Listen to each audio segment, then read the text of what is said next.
മാർക്കാക്കിയിട്ടൊന്നുമില്ല. ഇന്ന് ബദറിലെ പൊതു ഖബർസ്ഥാനാണ് ഈ ഖബർസ്ഥാൻ. ഇതിന്റെ ഉള്ളിൽ ബദർ യുദ്ധത്തിൽ ഷഹീദായ എത്ര ആളാണ് ബദർ യുദ്ധത്തിൽ ഷഹീദായത് അറിയാം?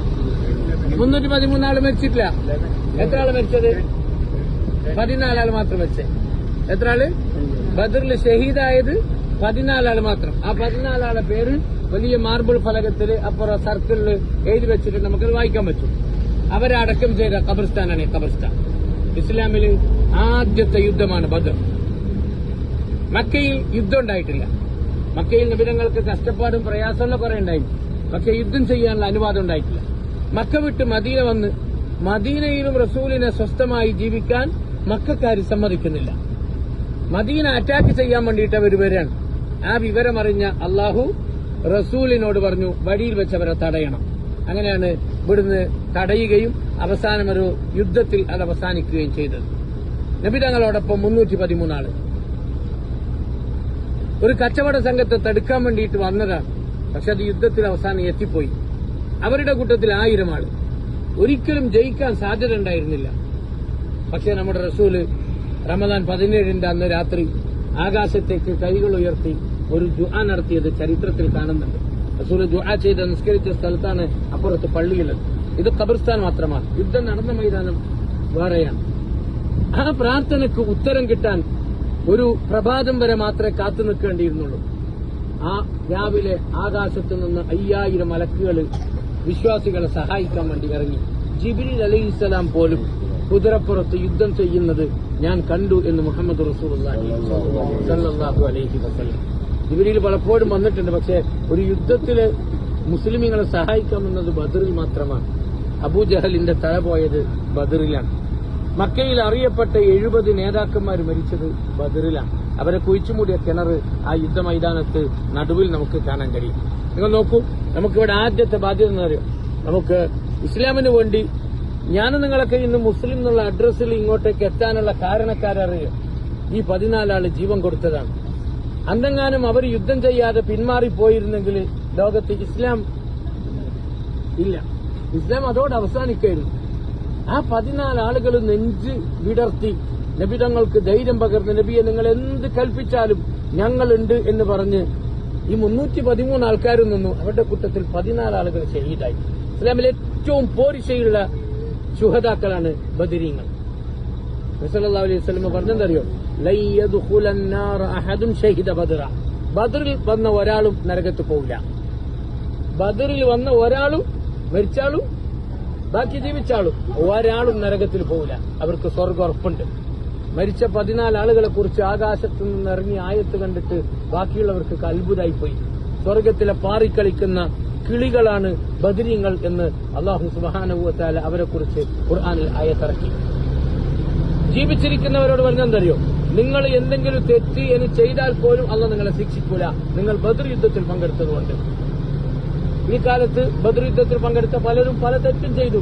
പക്ഷേ അധികാരികൾ അവരെ ശിക്ഷിച്ചില്ല. കാരണം അല്ലാഹു പറഞ്ഞത് ബദറിൽ പങ്കെടുത്ത ആള് എന്ത് തെറ്റ് ചെയ്താലും ഞാൻ അവർക്ക് ശിക്ഷ കൊടുക്കില്ല, ഞാൻ മാപ്പ് കൊടുക്കും.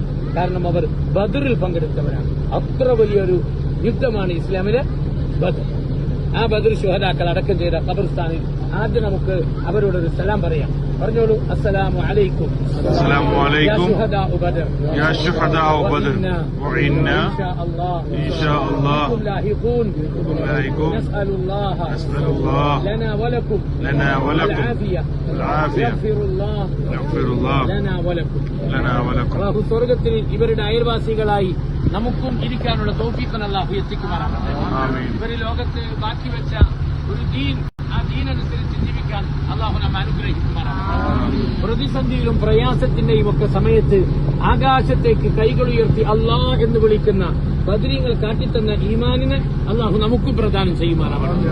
നമുക്ക് ഇൻഷാ അല്ലാഹ് പേരൊന്ന് വായിക്കാൻ വേണ്ടി ആ സർക്കിളിലേക്ക് പോകാം. ശരി. وأنتم أذلة فاتقوا الله لعلكم تشكرون صدق الله العظيم. നിങ്ങൾ ബദറിൽ അല്ലാഹു തീർച്ചയായും നിങ്ങളെ സഹായിച്ചിട്ടുണ്ട്. അന്ന് നിങ്ങൾ ദുർബലരായിരുന്നു. അതുകൊണ്ട് നിങ്ങൾ അല്ലാഹുവിനെ സൂക്ഷിക്കണം. അല്ലാഹു നിങ്ങൾക്ക് നന്ദി ചെയ്തേക്കാം എന്ന ഖുർആനിലെ ഒരു വചനമാണ് അവിടെ എഴുതി വെച്ചിട്ടുള്ളത്. പിന്നെ കാണുന്നത് അസ്മാഉ ശുഹദാഉ ഗസ്വത്ത് ബദർ, ബദർ യുദ്ധത്തിൽ ഷഹീദായവരുടെ പേര്. തുടങ്ങുന്നത് ഉമൈർ ഇബ്നു അബി വഖാസ്, അവിടുന്ന് അങ്ങനെ തുടങ്ങിയിട്ട് ഔഫ് ഇബ്നുൽ ഹാരിസ് എത്ര ആളുണ്ട് ഇതിന്റെ ഇടയിൽ നോക്കി 1 2 3 4 5 6 7 8 9 10 11 12 13 14 ഇവരാണ് ബദർ ഷഹീദായ ആൾക്കാർ. ഇത്ര ആൾക്കാരാണ് ബദറിൽ ഷഹീദായി. യുദ്ധത്തിൽ പങ്കെടുത്തത് 313 പേർ. അതിൽ മരണപ്പെട്ടത് 14 പേർ. അതിൽ ആദ്യത്തെ പേര് ഉമൈർ ഇബ്നു അബി വഖാസ്. വെറും 16 വയസ്സുള്ള സഹാബിയാണ്. ഞാൻ നോക്കികള് സഅദ് ഇബ്നു അബി വഖാസ് എന്ന് പറയുന്ന സ്വർഗം കൊണ്ട് സന്തോഷ വാർത്ത അറിയിച്ച 10 സഹാബികളുണ്ട് അശറത്തുൽ മുബശ്ശിരീൻ. ആ സഅദിന്റെ സഹോദരനാണ് ഉമൈർ, ബ്രദർ, അനിയൻ. 16 വയസ്സ് യുദ്ധത്തിന് വന്നത്. നബി സല്ലല്ലാഹു അലൈഹി വസല്ലം തങ്ങൾ ആ സഹാബിയെ തിരിച്ചയച്ചിരുന്നു. പ്രായം ചെറുത്, യുദ്ധത്തിൽ വരണ്ടാണ്. പക്ഷെ റസൂലിന്റെ കൈ പിടിച്ചിട്ട് എന്നെ തിരിച്ചയക്കരുത് നബിയെ എന്ന് പറഞ്ഞ് കരഞ്ഞപ്പോ റസൂൽ എന്ത് ചെയ്തു?